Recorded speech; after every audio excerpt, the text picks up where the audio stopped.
You could call it an identity crisis on the campus of Pacific Lutheran University. A long-standing tradition of paint on the lounge windows throughout the course of the year building up hall identity and community came to an end this year when a new residential life policy required that students within each hall take the paint down only a month and a half into the school year. Stuen Hall resident Mark Rudd tells us more.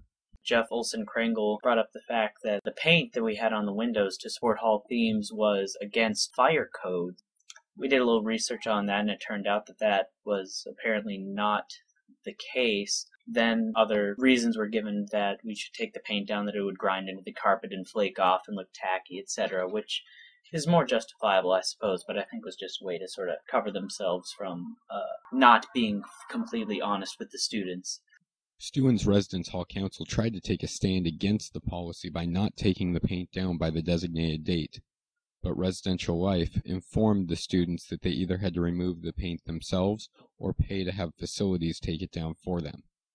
Mark believes that the students are paying a price with the loss of hall identity.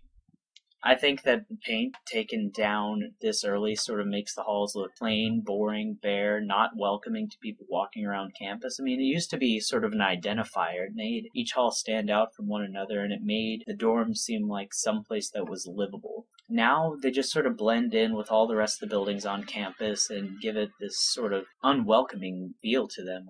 Amy Campbell, another Stuen resident, echoes Mark's sentiments.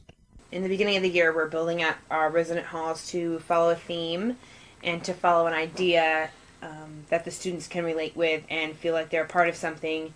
And taking away down the paint has changed the dorm's atmosphere and has kind of lost our pride. Stuen's Hall Council Vice President Kate Rutherford also laments the loss of the paint, comparing it to the feeling at the end of the school year when, in past years, all of the paint had been cleaned off.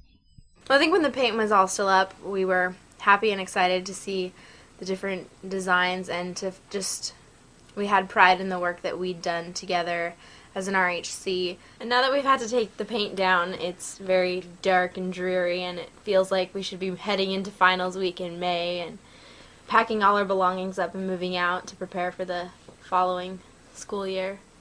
These students have voiced their concerns to other student leaders across campus and are hoping to put together a petition to have the policy changed back so that future Lutes will not suffer the loss of identity that they say has plagued campus this year.